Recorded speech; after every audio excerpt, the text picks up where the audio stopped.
Hello students, तो चलिए आज की इस वीडियो में क्लास 11th मैथ की एक्सरसाइज 1C देखते हैं।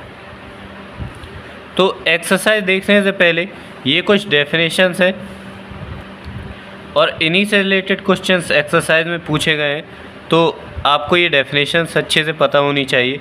इनको आप कहीं पर भी नोट कर सकते हैं। तो पहली डेफिनेशन क्या है?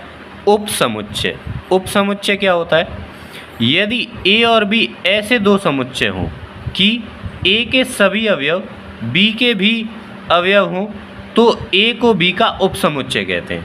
देखिए, इससे पहले एक्सरसाइज में देखा था समान समुच्चय, वो था कि ए के सभी अवयव बी के अवयव हों और बी के सभी अवयव ए के अवयव हों। लेकिन उपसमुच्चय कह रहा है कि यदि ए और बी ऐसे दो समुच्चय हों कि ए के सभी अवयव बी के भी अवयव हों, परंतु जरूरी नहीं है कि बी के सभी अवयव ए में भी हो। केवल इतना कह रहा है कि ए के सभी अवयव बी के भी अवयव हों तो ए को बी का उपसमुच्चय कहते हैं। ठीक है, इस तथ्य को ए इस तरह से साइन बी से निरूपित करते हैं। ये हमारा उपसमुच्चय का साइन होता है। ठीक है, अगला है उचित उपसमुच्चय। उचित उपसमुच्चय क्या होता है? यदि समुच्चय ए समुच्चय बी का उपसमुच्चय हो और बी और ए समान ना हो, अर्थात बी में कम से कम एक अवयव ऐसा हो जो ए में ना हो, तो ए को उचित उपसमुच्चय कहते हैं।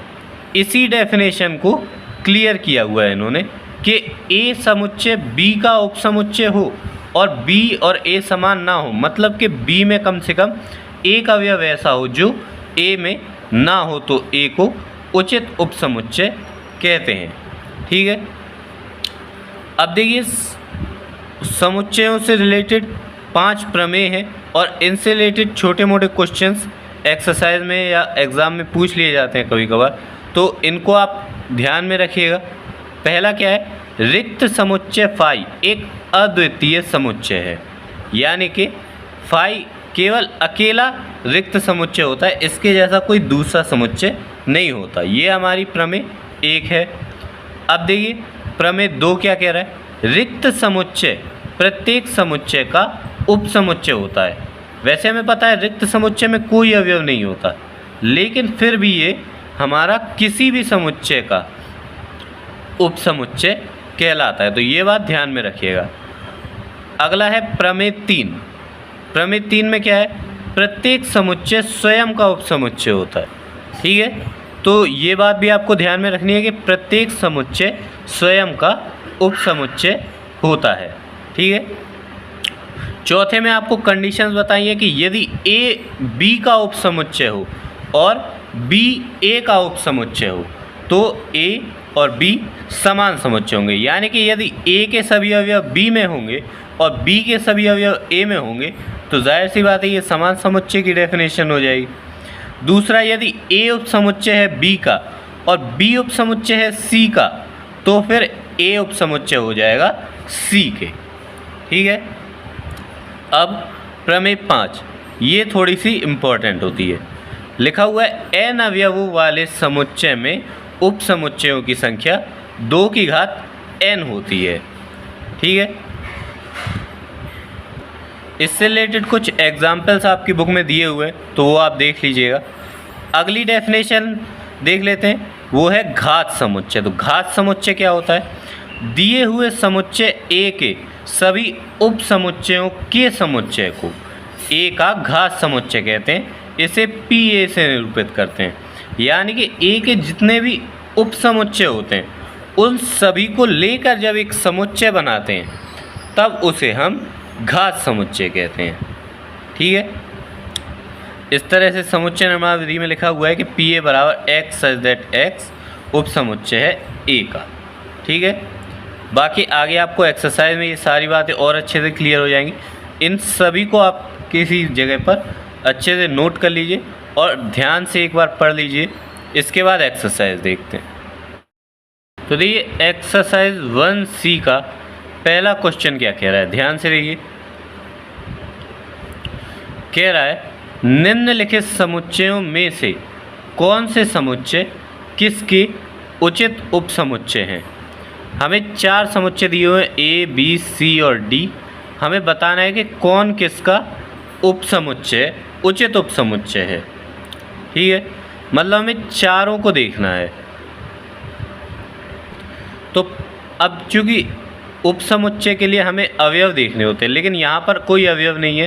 पहला कह रहा है एक्स सच दैट एक्स एक वर्ग है, दूसरा है एक्स सच दैट एक्स एक चतुर्भुज है, तीसरा है एक्स सच दैट एक्स एक समचतुर्भुज है और चौथा है एक्स सच दैट एक्स एक आयत है। तो यहाँ पर हमें अवयव तो नहीं मिलेंगे, तो हम इनके गुणों को देखेंगे, जो वर्ग के, चतुर्भुज के, समचतुर्भुज के और आयत के हमने अभी तक की छोटी क्लासेस में प्रॉपर्टीज़ पढ़ी हैं, उन्हीं से इस क्वेश्चन को हल करेंगे। क्योंकि हमें पता है उपसमुच्चय के लिए हमें चाहिए कि यदि ए बी का उपसमुच्चय है तो ए के सभी अवयव बी में उपस्थित होने चाहिए।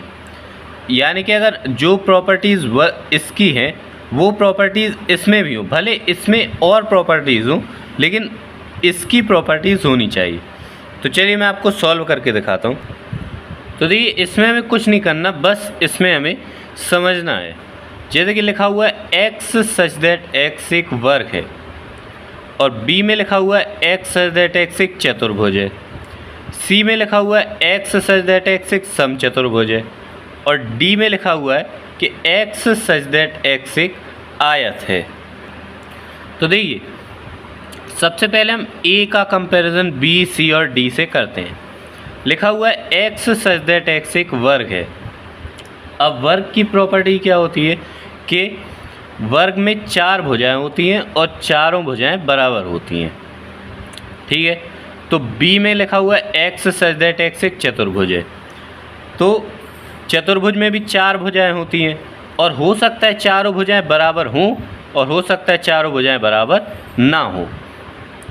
तो ए के सभी अवयव बी में मौजूद हैं, लेकिन उससे एक्स्ट्रा भी मौजूद है, क्योंकि केवल चतुर्भुज की बात हुई है, यानी कि हो सकता है कि चारों भुजाएं बराबर ना हो। तो ए बी का उचित उपसमुच्चय है। ठीक है, अब सी देख लेते हैं। सी में लिखा हुआ है एक्स सच दैट एक्स एक समचतुर्भुज है। तो समचतुर्भुज में भी यही होता है कि 4 भुजाएं होती हैं और चारों भुजाएं समान दूरी पर होती हैं, यानी कि समान होती हैं। तो ए के सभी अवयव सी में मौजूद हैं, तो ए सी का भी उचित उपसमुच्चय है। अब डी में लिखा हुआ है एक्स सच दैट एक्स एक आयत है। वैसे आयत की प्रॉपर्टीज़ होती है कि आमने सामने की भुजाएं बराबर होती हैं, लेकिन इसी को अगर हम देखें कि आमने सामने की भुजाएं बराबर होने से यदि ये दो भुजाएं आमने सामने की भुजाएं बराबर होंगी और चारों भुजाएं भी आयत की बराबर हो सकती हैं, लेकिन ज़रूरी नहीं है कि बराबर ही हो। तो ए के सभी अवयव डी में भी मौजूद हैं, तो ए हमारा बी, सी और डी तीनों का उचित उपसमुच्चय है। तो क्वेश्चन नंबर फर्स्ट में पहले हम लिख देते हैं कि ए हमारा बी, सी और डी का उचित उपसमुच्चय है। ठीक है, अभी ये क्वेश्चन पूरी तरह से सॉल्व नहीं हुआ है। अब जैसे हमने ए का किया वैसे ही हमें बी का करना है। तो चूँकि ए में जो अवयव हैं वो बी में मौजूद हैं, लेकिन बी में जो अवयव हैं वो ए में मौजूद नहीं है, तो ए हमारा कंप्लीट हो चुका है। अब हम बी, सी और डी को देखेंगे। लिखा हुआ है एक्स सच दैट एक्स एक चतुर्भुज है। तो एक्स सच दैट एक्स एक चतुर्भुज है, तो देखिए बी हमारा एक ऐसा समुच्चय है कि चतुर्भुज की बात हो रही है, तो चतुर्भुज तो हमारे सभी होते हैं। तो बी को अभी हम बी के आगे हम सी को देखते हैं। सी क्या कह रहा है, एक्स सच दैट एक्स एक समचतुर्भुज है। ठीक है, और डी में कह रहा है एक्स सच दैट एक्स एक आयत है।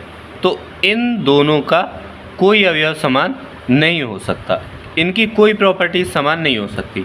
तो अब हम सी की प्रॉपर्टीज़ को बी से कंपेयर करेंगे और डी की प्रॉपर्टीज़ को भी बी से कंपेयर करते हैं। तो अब हम सी और बी में देखते हैं। तो एक्स सच दैट एक्स एक समचतुर्भुज है और एक्स सच दैट एक्स एक चतुर्भुज है। तो देखिए समचतुर्भुज है, यानी कि 4 भुजाएं हैं और चारों समान दूरी पर है। और एक्स सच दैट एक्स एक चतुर्भुज है, तो यहाँ पर भी 4 भुजाएं हैं और हो सकता है कि वो चारों भुजाएं समान दूरी पर हों और हो सकता है कि वो समान दूरी पर ना हो।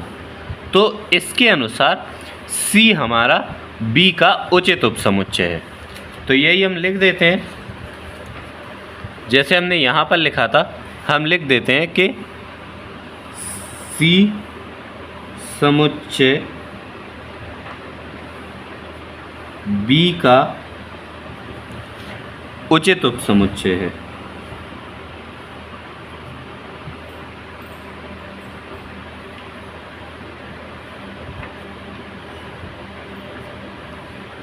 इसको आंसर कर देते हैं। अब इसी तरह हम डी को बी से देख लेते हैं। एक्स सच दैट एक्स एक आयत है और एक्स सच दैट एक्स एक चतुर्भुज है। हो सकता है ये चतुर्भुज हमारा आयत हो और हो सकता है आयत ना हो, क्योंकि चतुर्भुज तो हमारा वर्ग भी हो सकता है, समचतुर्भुज भी हो सकता है, समांतर भी हो सकता है। तो यानी कि डी के सभी अवयव बी में हैं लेकिन बी के सभी अवयव डी में नहीं हैं। तो इसी तरह से हम यहाँ लिख सकते हैं कि डी समुच्चय बी का उचित उपसमुच्चय, और इसको आंसर कर देते हैं। ठीक है। अब देखिए बी ही केवल ऐसा समुच्चय था जिसके अगर हम सभी अवयवों को या सभी गुणों को देखें तो चतुर्भुज है। अब चतुर्भुज में तो हमारे सारे ही चतुर्भुज आ जाते हैं, वर्ग, आयत, समचतुर्भुज, समांतर चतुर्भुज, सभी के गुण रखने वाला है चतुर्भुज। तो इसके सभी अवयव इनमें से किसी में भी मौजूद नहीं है, इसीलिए बी किसी का भी उचित उपसमुच्चय नहीं है। लेकिन ए हमारा बी सी डी का उचित उपसमुच्चय है, सी हमारा बी का उचित उपसमुच्चय और डी हमारा बी का उचित उपसमुच्चय है। आई होप आपको क्वेश्चन नंबर फर्स्ट समझ में आ गया होगा। ना आया हो तो आप वीडियो को रिपीट करके दोबारा से समझिए, आई होप आपको आ जाएगा।